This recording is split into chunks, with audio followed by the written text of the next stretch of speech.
নদী, এটা হচ্ছে চর এলাহি। দেখেন অনেক আমাদের টার্গেট ছিল আমরা উড়ির চর যাবো, ওইটা দেখতে পাচ্ছেন দেখা যাচ্ছে না ক্যামেরাতে, বাট এখানে কি একটু চর রয়েছে মাঝখানে। আমাদের উদ্দেশ্য ছিল আমরা সেখানে যাবো। আসলে দেখেন নদী অনেক উত্তাল, এই জন্য আমরা যেতে পারতেছি না। দেখছেন এই বুড়া বয়সে কত শখ যে নদী দেখতে আসবে, দেখছেন কি অবস্থা। আর আপনার ঘরে চিপে বসে থাকেন। আপনি কোথা থেকে আসছেন? নাকি আপনার বাড়ি এখানে? আপনার আব্বু না দেখতে আসছেন? আরে দেখছো সবাই। যাক এটা ভাই, এটার নাম কি? জায়গাটার নাম কি? এটা হচ্ছে চর এলাহি। যেখানে রাস্তা আছে আর এদিকে যাওয়ার মতো, এটা এখান থেকে ঘাট এখানে যায়। এখানে কিন্তু যেটা দেখা যাচ্ছে এগুলো হচ্ছে মনে চর না, ওই মাথায় দেখা যাচ্ছে ওটা, এটা এলাহির চর।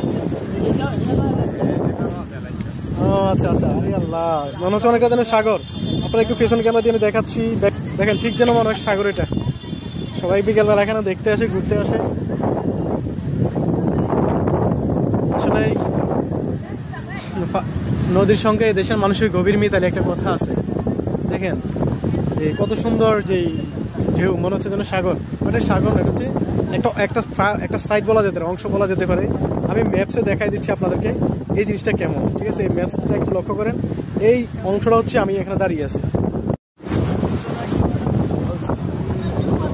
মন মাঝি খবরদার আমার তৈরি যেন ভিড়ে না, আমার নৌকা যেন ডুবে না। মন মাঝি খবরদার। আপনার মনকে রিফ্রেশ করতে আপনি জানেন ভ্রমণ কত বড় মেডিসিন। আপনার যখন সব কিছু একঘেয়েমি লাগবে, ভালো লাগবে না, সব কিছু বিরক্ত লাগবে, আপনি ছুটে যাবেন ভ্রমণে, কোথাও ঘুরে আসেন, দেখবেন আপনার মন ফুল রিফ্রেশ।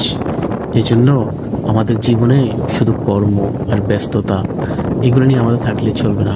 আমাদের উচিত মাঝে মাঝে ভ্রমণ করা, ঘুরতে যাওয়া, কোথায় থেকে ঘুরে আসা।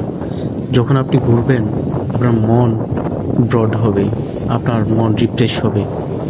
ঘুরতে যে বের হওয়া শুধু আপনার একান্ত জরুরি বিষয়টা তেমন। আপনার বন্ধুবান্ধব, আপনার পরিবারের সদস্য সবাইকে নিয়ে মাঝে মধ্যে ঘুরবেন।